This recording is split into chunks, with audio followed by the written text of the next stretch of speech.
Okay then, friends. I just need one person to be brave and to move to that side. Oh, is Steve, are you coming to... I thought you moved down the back of mine. Oh, have you? Oh, that's nice. You're going to join us. But I do need one person to jump over there because then we've got 3 groups. 3 threes, that's what I need, right? So, what I want you to do, your first challenge, as we think about youth discipleship, is I'd like you to make a jigsaw. Alright? I've got the picture and I think I've got all the pieces. If I haven't got all the pieces, it's Sophie and Amelia's fault, not mine. Alright? So I picked these up as I was leaving the house. I will distribute, so 3s, and if Steve's going to join a team, that's absolutely fine as well. But there's your picture for this side. And don't worry, I'm going to give you, if you don't complete it, please do not cry. Alright? I don't need tears. It doesn't matter where you go, Steve, because there's a group of 4. Alright? So there'll be a couple of 3s and a 4. Alright? So I'll drop this back here. 3, 2, 1, go.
No pressure, we've got 5 minutes.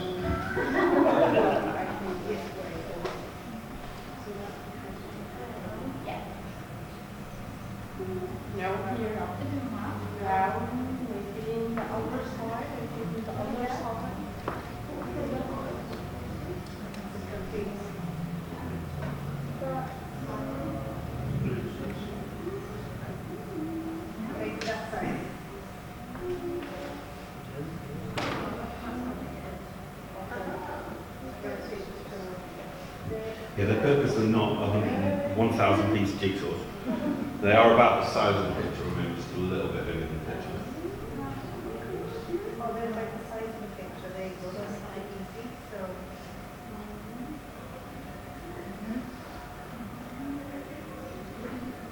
As I say, I can't guarantee all the pieces are there.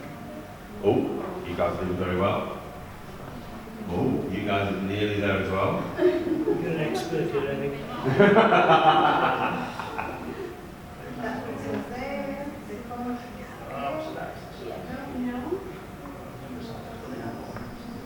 There we go, right?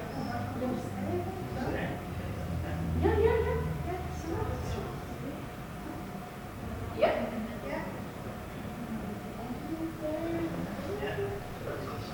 3 minutes. It's like great, that's fine.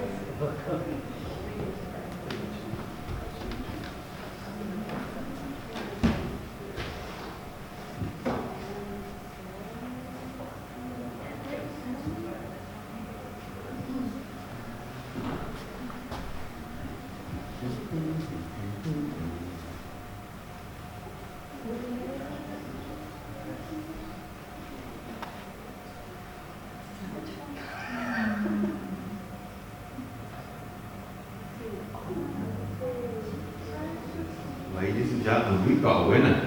Oh, Check you guys out. Well done. I'll take that. Okay, pause where you are. Pause where you are. I'm going to pray, and then I'm going to talk about why I've got you to do a jigsaw and how it relates to youth discipleship. So let me pray. Father, thank you for all that we've received so far, and I pray that you will just be enabling our brains and our hands to write down what we need to write down, to remember from this session. God, thank you for what you've done so far, and may you continue it as we talk and look at youth discipleship in your name. Amen. Lovely. Okay, so next slide, please, Rachel. We've already discovered this phrase. Okay? And so what does it look like for a young person to have a life all about Jesus, all because of Jesus?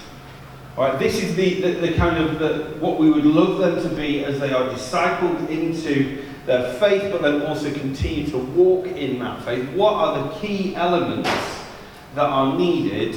That's what I want to explore in these next however long we've got together. All right? And so for me, I would like to suggest this is the next key point. Please, Rachel. Discipleship is a journey. All right? There is no end to that journey. All right? We haven't yet completed discipleship, have we? We continually are going on this walk, on this journey with Jesus. And I'd like us just to kind of look at and remind ourselves of the story of the road to Emmaus. Luke 24.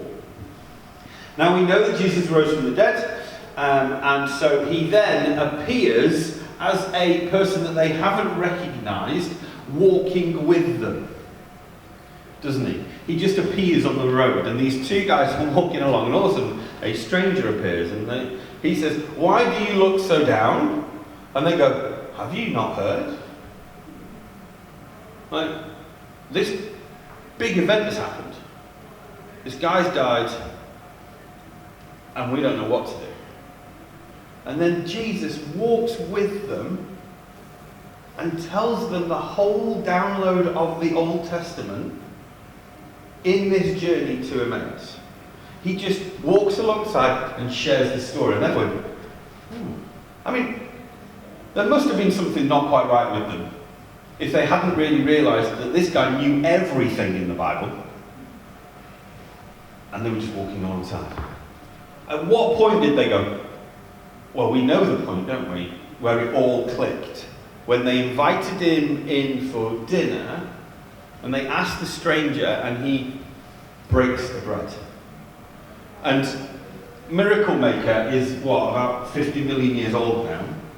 But in the description, the way that they portray that story is the little girl who seems to pop up throughout the whole of the story just goes as Jesus breaks the bread.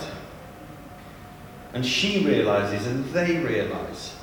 And so I wonder for us, as we're going on this journey, there are going to be moments for ourselves, but also for the young people that we're part of, where the moment goes, oh, I get that bit now. I first set out in ministry at the age of 18, and I was working in schools and youth clubs in Manchester, North Manchester, Higher Blakely. There's no trees there because they've all been nicked. We were working with these other people, and there was a guy on the course. He was on a different team in another part of the country. We were on basic training.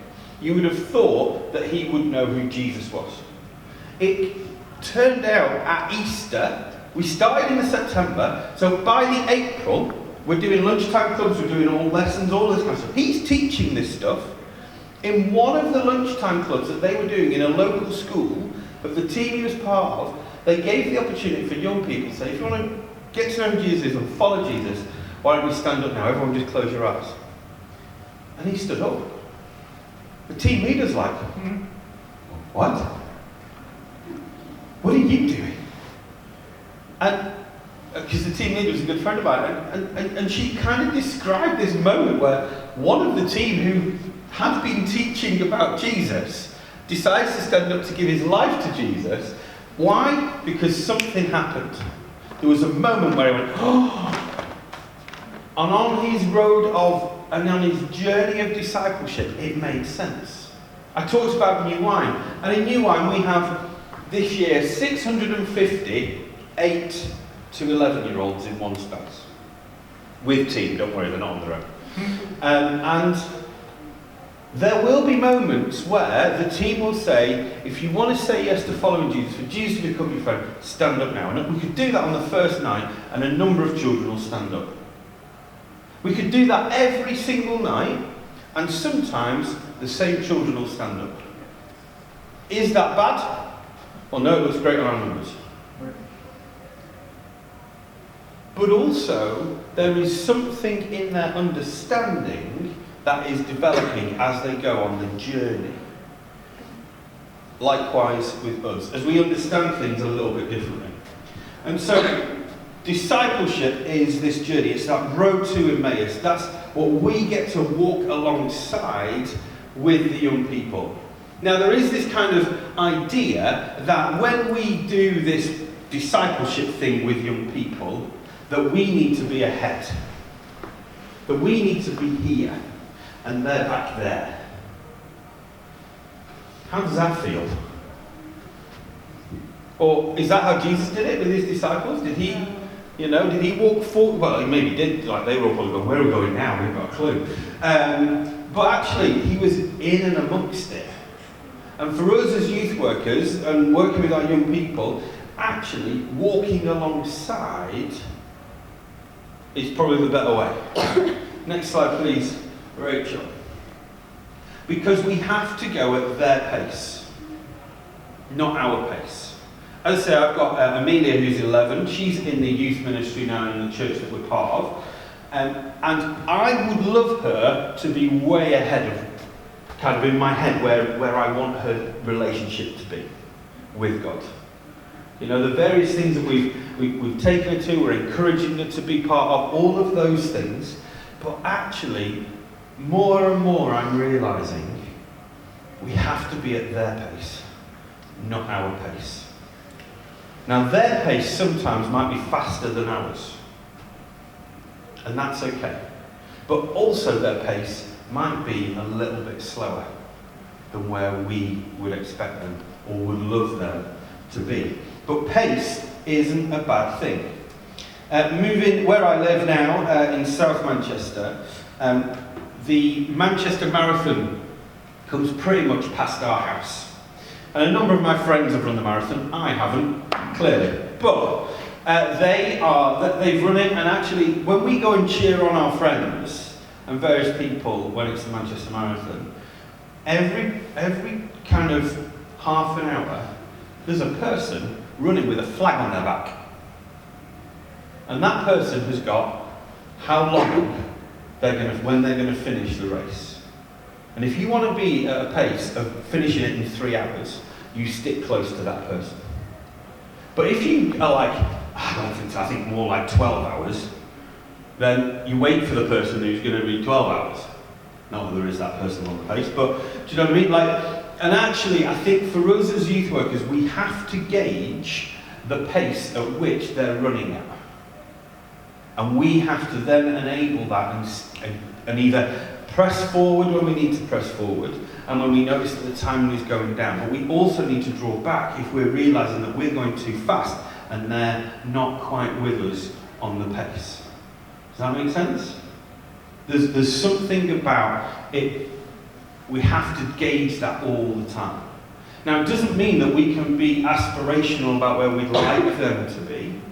And I think there's some healthiness in our churches to be saying, number-wise, physically, where would we like our children, our young peoples to be, ministry to be, but also thinking around where would we like them to be in their understanding, which is harder to kind of quantify, because my discipleship journey is different to your discipleship journey, but what would we like, what are the details that we'd love them to know about faith by the end of the year? And where do we think they are with that? Because the journey of discipleship, as we see in the Gospels, as I see in my own life, it is not linear. I don't start at point A, and I move to point B, and then I move to point C or D. I normally start at A, and I go for a wander for about a year, and then I eventually land at point B. And it's the same for our young people's journey. It doesn't mean it's linear. Actually, it's going to go all over the place, because there's going to be those moments in our life where life is really great with God, and it feels really easy, and those mountaintop experiences that maybe we've heard about. But remind yourselves, friends, nothing grows on a mountaintop. Everything grows in the valley. And so when there are those tough moments in our journeys of faith, actually, for our young people, there's going to be those tough moments, but that's where the growth happens. And so how are we going to be able to kind of be there in those moments? We have to allow them to set the pace. That will help them then to build in their confidence and to grow in their discipleship. All right, so that is point number one. All right, pace. Next one, please. Doubt and questions. Anyone got any questions about Jesus? Or all of them answered? Have we got any doubts? Doubts about faith? Because for young people, they have way more than we have. And we have a lot. You know? And they have questions. Now, the annoying thing about questions is, there's always another one. I remember, so I started going out with Claire when we were 17, and I didn't tell Claire that I was a Christian. Because why would you? And it wasn't until I went to Soul Survivor, and I probably reconnected with God in a deeper, passionate way than I'd ever connected before. Which is one of those moments, those key parts of my journey. And I came back, and I went to see Claire. I got on the bus and we went there, and I went to her house. We went for a walk, and she's looking at me like, oh, there's something different about you. I said, well, she says, where have you been? I said, well, I've been to a festival. She's like, no, yeah, but there's some, well, probably not washed for a week. Does that help? Because you don't when you're on a residential, do you? Or at least boys don't.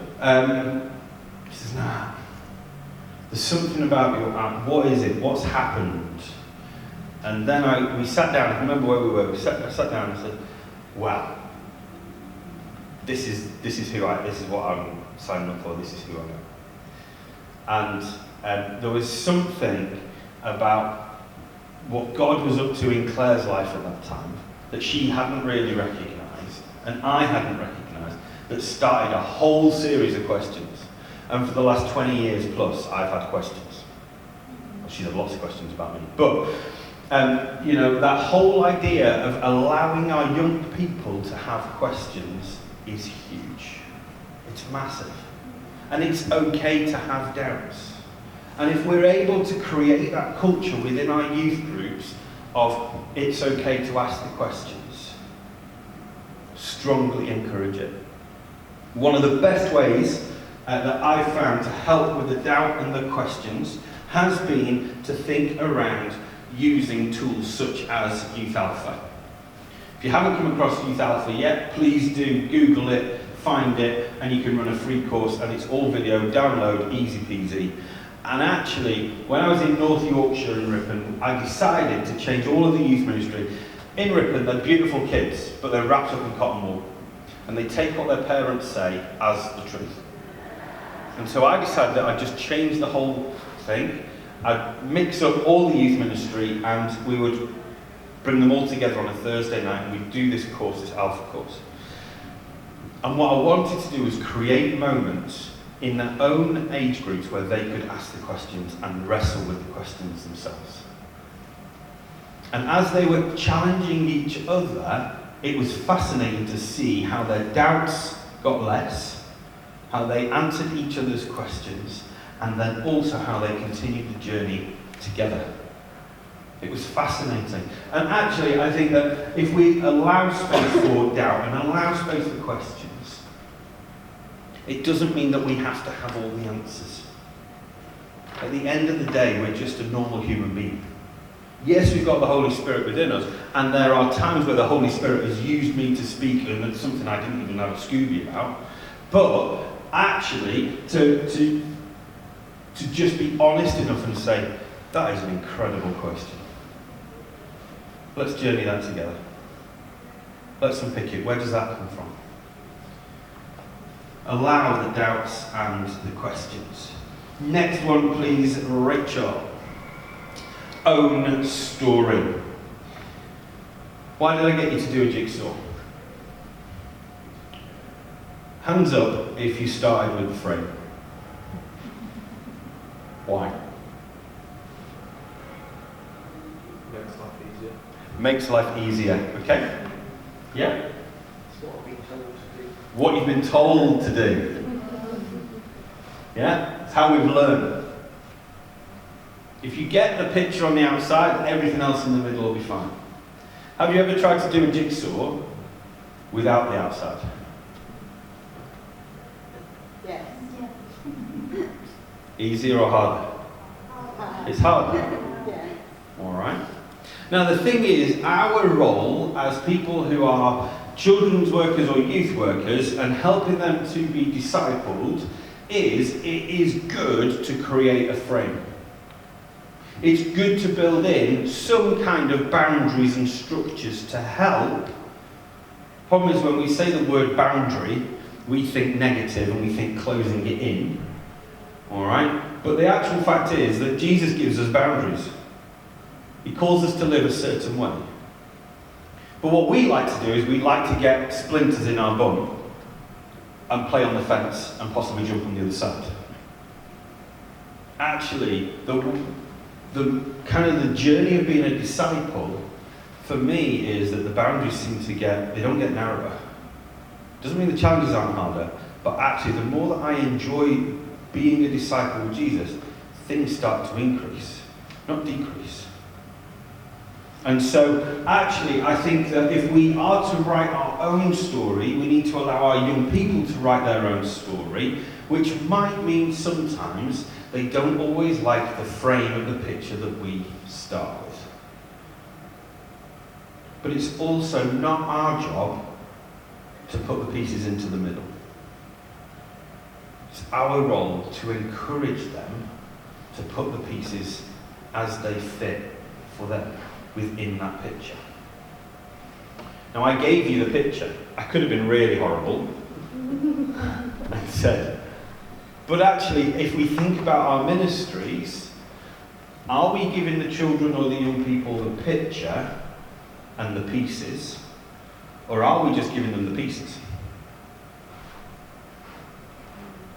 Now, as I said to you, I wasn't sure if all the pieces were there. You see, you're with me. I'm only missing one. It'll be sitting in a cupboard somewhere in our house.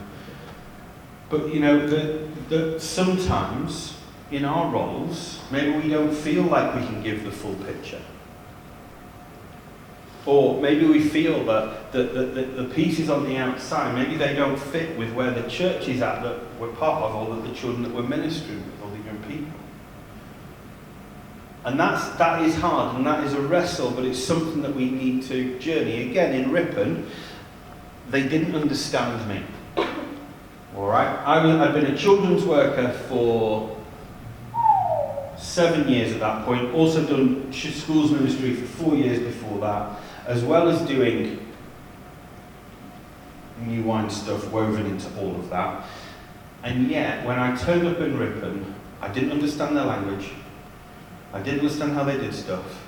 And regularly they said, what we used to have was. Because they'd had a teaching college there, they'd had more younger people within the church, and now it was just getting older, sadly. And so I was there, and they'd been praying for a youth worker and a children's worker for 10 years, and then I rock up and they're like, oh.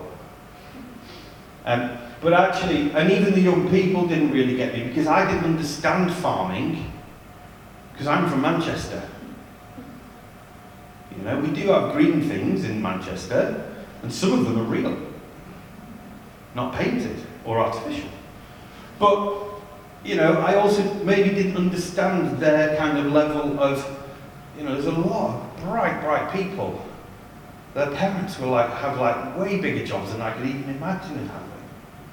And so there was a bit of an educational barrier as well. But I found that as I started to put some of the pieces in this frame to help them then grow and put their stamp into it and their pieces into it, they then started to write their own story. I took them, because I'd been to Soul Survivor, and I know there's some negative press around Soul Survivor at the moment, but for me, within that moment in my journey of faith, it was a really positive experience. And so I thought, I'm going to take these kids out of the shire that is Ripon, because it did feel a little bit like, and some places, you know, mixing the metaphors a little bit, but one of them was it was a little bit like the Shire in Lord of the Rings, but it was also like Hogwarts. And so I took them to Soul Survivor. I took them all the way down to Bath and West Showground. Now, when I'd been as a kid, the youth worker said, you go to this, and you're back in your tent, so you're back at camp by this time. Okay? Normally, I would be arriving 20 minutes later with all of my mates. All right? And so I went and I sat them down, and I had a meeting with them and their parents, and I said, right guys, this is what we're going to do. You're going to go to the morning sessions, you're going to go to the evening sessions, and there's an expectation that you go to at least one seminar a day. That's all I'm asking. Rest of it, have fun, and by the way, time to be back at camp is midnight or whatever time it is. So first night, we get there, we go into the main arena, and then I'm like, right guys, go and explore. Over to you. I went for a walk around, I was doing something, caught up with some people. I walked back to the campsite for about 11:15. I messaged out saying, by the way, don't forget, back at camp by whatever time it was, 11:30, 11:45. Bing, bing, bing, bing, bing, bing. They were already in their beds at 11 o'clock. I'm like, oh. Interestingly, by the end of the week, they'd stretched their wings a little bit more, which was really positive to see, because actually if we are to write our own story, that means we're also going to make our own mistakes. We've made mistakes in our own discipleship journey, but Jesus says, I've always forgiven you. You're always welcome. And then he, you know, for me in my journey, I'm writing my own story, and I want our young people to write their own story. I want my Amelia to write her own story of discipleship. And it might be that at some point she comes to me and says, I don't believe it. But I'm going to continue to pray that she will become to that point of train a child when they are young, and when they are old they won't depart from it, it says in Proverbs. And so as she writes her own story, I also want to encourage our churches to help them in writing their own story. As we write it, it becomes owned. It becomes something that we don't go away from. I've just finished in my new job 7 services in Manchester Cathedral with about 3,500 children, doing year 6 services as they go off into secondary school. And we had some year 7 kids come and share what it was like in secondary school. And what was fascinating was hearing these young people say, I was sat where you were, I was really scared, I didn't think I'd make any friends, but now I've journeyed it, now I've gone through it, I've got way better friends than I had, and I am now living my best life. And actually, where do we give space for our young people to then be able to pass on their journey of faith to other people? Whether it is old or it is young. That helps them in their own discipleship. Next one, please. Beautiful. Okay, so what has worked for me is what I wanted to share, because it's all great giving you the kind of the theory, but what's the practice? Okay? So, I would say one of the key elements to helping young people grow in their faith are residentials. by taking them either out of their context or having a certain amount of time set aside just for worship, input, fun, craziness, all of those things actually has really helped develop our young people. For me, and I still speak to him now, he's like one of my best mates, not my best mate, like he's our youth worker, and I've just grown up, and he's now like 75, but he's an absolute legend in my life. And he can walk around the place that I grew up in, and everyone still remembers Phil. And part of it was because of who he was, but also because he took everybody away. He took us away for residential. We went into the field, into this kind of centre for young people. It was bunkers. It was, we had a great time. But he made sure it wasn't just the fun element that we had, which is really important for young people. They need that. But it was also about faith. It was also about, this is what the Bible talks about. This is who Jesus is. And repeating that stuff, those residentials have really helped me. Things like New Wine. Things like Spree, which is coming up next weekend, is that right? Yes. You've got those are massive moments in people's development of their faith. Because when you're gathered with a whole bunch of other people, you go, oh, it's not just me on my own. You start to realise that there are people who believe the same things as you. And then that means that you can then start to connect. Well, at New Wine, we have an awful lot of young people on our teams. A lot of them were in our 0 and 4-year-olds ministry way back when they were 0 and 4-year-olds. And now when they get to the age of 13, they realise, I could be on a team.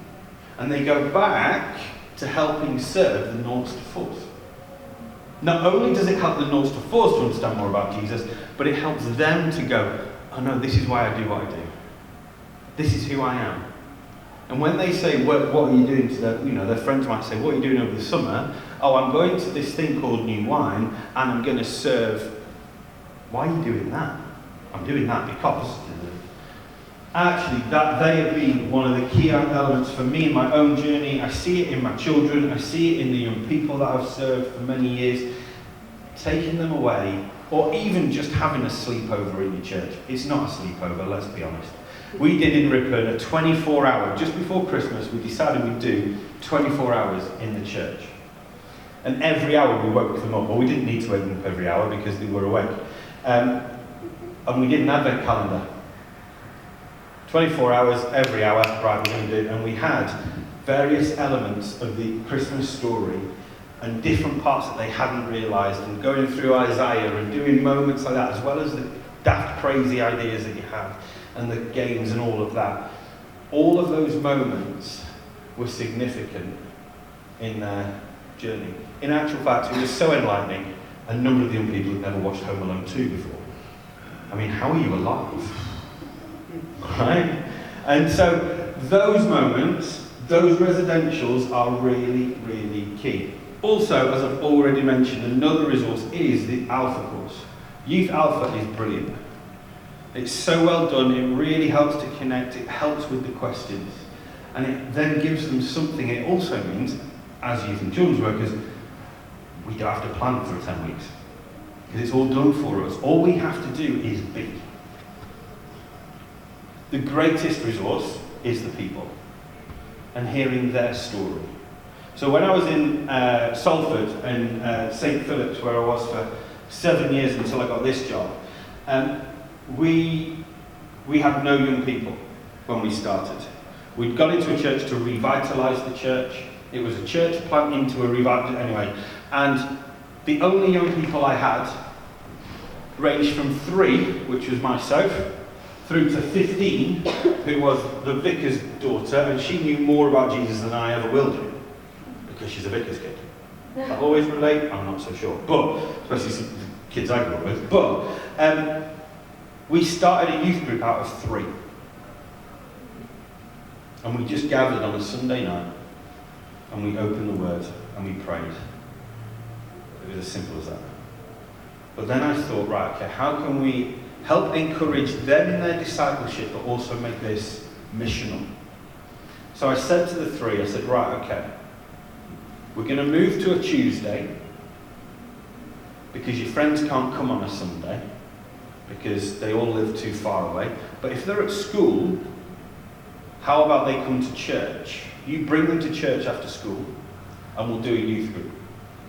Our youth ministry went from 3 to 40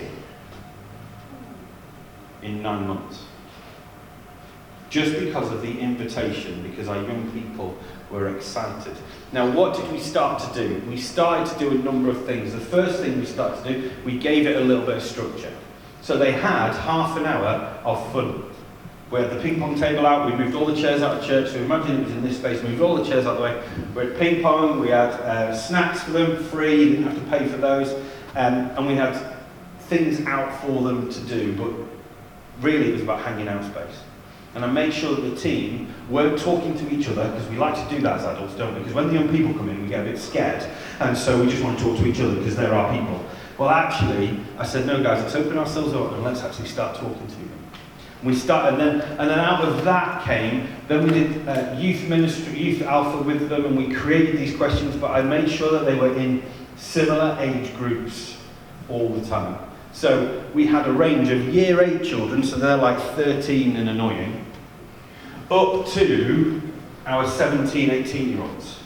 Now 17, 18-year-olds don't really want to hang out with 13-year-olds. So what we did was, we said, right, we'll have you in various groups around. We had a leader with most of them, but with the 17, 18-year-olds, one of them was the leader anyway. And so we allowed her, we encouraged her to grow in her faith as she then started to share. And we gave them questions, right, disappear, off you go and talk about these questions.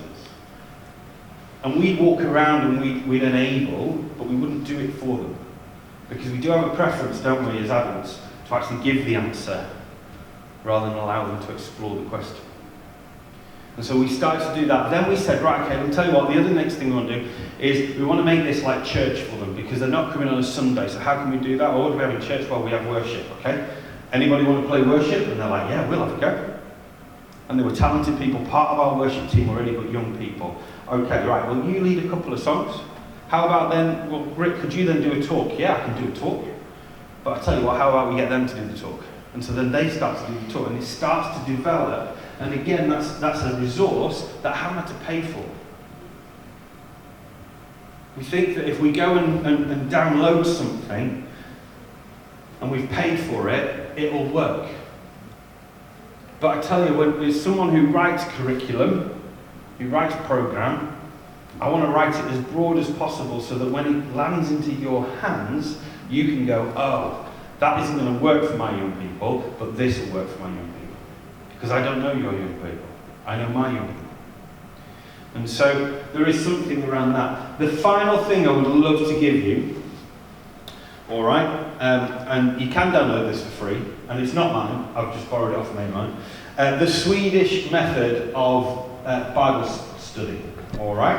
And it's really quite simple, all right? And it tells you exactly how to do it, all right? But there's 9 kind of questions that you can delve into, all right? So you read the passage, only needs to take about 10, 15, 20 minutes, whatever.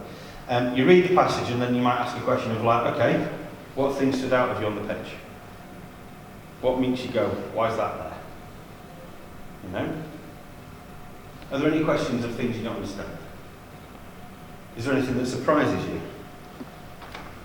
What things in the passage do you agree with? What things don't you like? What bits do you find hard? Is there anything like this elsewhere in the Bible that you've heard before? Can you name something like it from your own experience? What are you going to do as a result of reading this passage? And then, why don't you share with what can you share with someone else from this passage? Now, you don't have to answer all 9. You'll do well if you get through all 9. But, whatever it might be, all right? So you can have this without problem. The guys have printed it off here for you. You can take one of these and it might help you. It might spark other things, I don't know. But there are plenty of resources out there. But again, if we're going to allow the young people to write their own story, we need to ask them. Now, the fascinating thing is, Apple have never asked us what do we want. They've given it to us and we've gone, oh, this is amazing. So there might be some moments where you start to deliver something and then they go, oh, this is great. But then you start to add into that. And they start to add into that. All right? But ultimately, youth discipleship is not going to happen in 10 minutes. It's a lifelong journey. Other areas you could do is mentoring. I'm happy to talk about that, but that's another 6 hours of teaching. But there's whole different ways in which you can do it. But I do think that it's going to take time. But as I said earlier, their discipleship, in some ways, is developed by our discipleship.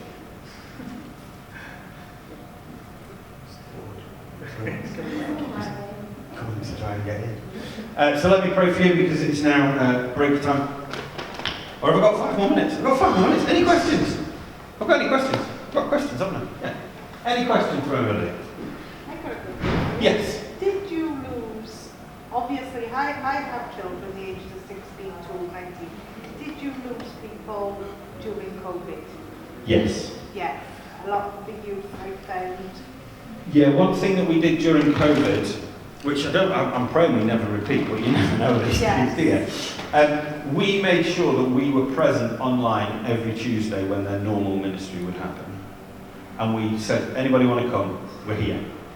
And so we did Zoom with them throughout the whole of, and actually that helped to sustain them through COVID. Although young people were then going, oh, I'm bored of Zoom. Yeah, I get that, but how else are we going to connect with you? We want to connect with you. If you don't want, that's okay. We understand that we're praying for you. So sometimes we'd turn up and there'd be 3 of us and we'd be waiting for them to turn up in the waiting room. And we'd be praying. And actually, I think that is the other area of, if we're really serious about discipleship, we need to be really praying. Quick story, part of my story is, when I was 10, Phil, the legendary youth worker, took pictures of all of us with a Polaroid camera, with us all stood there looking like combat. With a whiteboard, literally. And then what he did was, he wrote our name on the board. Because there was no digital kind of skills then. And so he wrote Richard, because that is my actual name. All right? I only get called that when I'm in trouble, which is fairly often, but or on a Sunday. But so he wrote Richard, and he encouraged the whole of the church. There's pictures of our young people at the back. I want you to pray for them. So a lady took Richard home. 10 years later, she is sat at the back of the church, and my dad was the church warden of the church. And I'd gone off and doing this schools and youth ministry.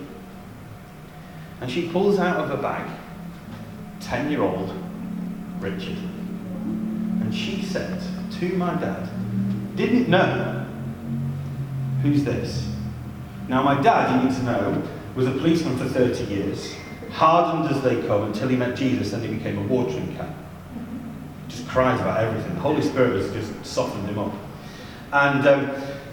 And he saw me and started to cry. And she's like, oh, I'm so sorry.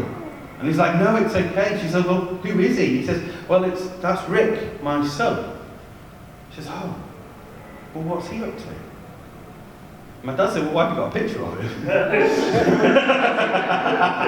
And she went, well, because Phil put them out 10 years ago.